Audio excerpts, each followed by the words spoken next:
Hi viewers, இன்னைக்கான வீடியோவில் என்ன நடக்குதுன்னு பார்ப்போம். கதையில் சித்தி ஒரே ட்விஸ்ட்டாக தான் வந்துட்டுருக்கு. ஏன்னா இப்போ நம்ம சாமுண்டேஸ்வரோட ஃப்ரெண்டு வந்து இறங்கியிருக்காங்க. அவங்களுக்கு நம்ம கார்த்தியை பார்த்ததுமே இவர் பெரிய பிஸ்னஸ் மேன் ஆச்சு, இங்கே எப்படி இவர் டிரைவராக வேலை பார்த்துக்கிட்டு இருக்காரு அப்படின்னு சொல்லிட்டு கார்த்தியை பார்த்து யோசிச்சுக்கிட்டு இருக்காங்க.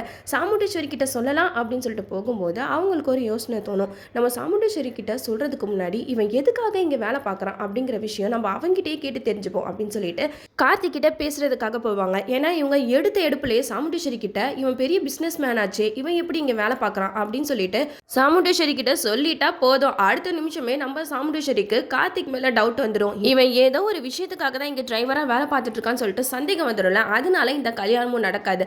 அதுக்காக ராஜா என்ன பண்ணுவாங்கன்னா கார்த்திகிட்ட போயிட்டு பேசுவாங்க. ஏப்பா, நான் வந்து உன்னை நிறைய பிஸ்னஸ் மீட்டிங்கில் பார்த்துருக்கேன், நீ எவ்வளோ பெரிய பிஸ்னஸ் மேனுன்றது எனக்கு ரொம்பவே நல்லா தெரியும், நீ எதுக்காக இங்கே டிரைவராக வேலை பார்க்குற அப்படின்னு சொல்லிட்டு இவங்க கார்த்திக் கிட்ட கேட்க, அதுக்கு கார்த்திக் சொல்லுவாங்க, இவங்களுக்கு உண்மை தெரிஞ்சு போயிடுச்சு, இனிமேட்டு நம்ம மறைச்சா வேலைக்காவது அப்படின்னு சொல்லிட்டு கார்த்தி யாரு என்ன அப்படிங்கிற விஷயம் எல்லாத்தையுமே ராஜேஸ்வரி கிட்ட சொல்லிடுவாங்க. அது மட்டும் இல்லாமல் சாமுண்டேஸ்வரி என்னோட அத்தை தான், எங்கள் 2 பேர் குடும்பமும் பிரிஞ்சிருக்காங்க ஏதோ ஒரு சின்ன பிரச்சனைனால, அதனால தான் நான் என்னோட அத்தை மனசை மாற்றி அவங்கள என் குடும்பத்தோட சேர்த்து வைக்கணும், நீங்கள் வந்து நான் டிரைவராக நடிச்சுக்கிட்டு இருக்கேன் அப்படின்னு சொல்லிட்டு கார்த்திக் வந்து ராஜி கிட்ட சொல்லுவாங்க. இதை கேட்ட ராஜி வந்து, உனக்கு எவ்வளோ பெரிய மனசுப்பா, குடும்பத்தை சேர்க்கறதுக்காக எவ்வளோ பெரிய பிஸ்னஸ் மேனாக இருந்த நீ இங்கே டிரைவர் மாதிரி வேலை பார்த்துக்கிட்டு இருக்க, உன்னோட மனசு யாருக்கு வரும்? கண்டிப்பாக நான் இந்த விஷயத்தை வெளியில் சொல்ல மாட்டேன், கண்டிப்பாக நீ உன் அத்தையை மனசு மாற்றி உன் குடும்பத்தோட சேர்த்து வச்சிரு அப்படின்னு சொல்லிட்டு கார்த்திக்கு ஆல் தி பெஸ்ட்டு சொல்லிட்டு போயிடுவாங்க.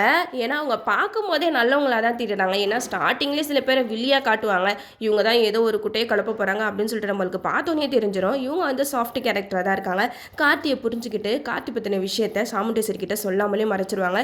ரேவதி கார்த்திக் கல்யாணமும் நல்லபடியாக நடந்து முடிஞ்சிடும். அதுக்கப்புறமா தான் சாமுண்டேஸ்வரிக்கு ஒரு விஷயமா தெரிய ஆரம்பிக்கும். அப்போ நம்ம கார்த்தி ரேவதியை போட்டு என்ன பாடுபடுத்த போகிறாங்களோ தெரியல, நம்மளும் வெயிட் பண்ணி பார்ப்போம். ஓகே வீவர்ஸ், இந்த வீடியோ உங்களுக்கு பிடிச்சிருந்தா லைக் பண்ணுங்கள், மறக்காமல் நம்ம சேனலை சப்ஸ்கிரைப் பண்ணிடுங்க.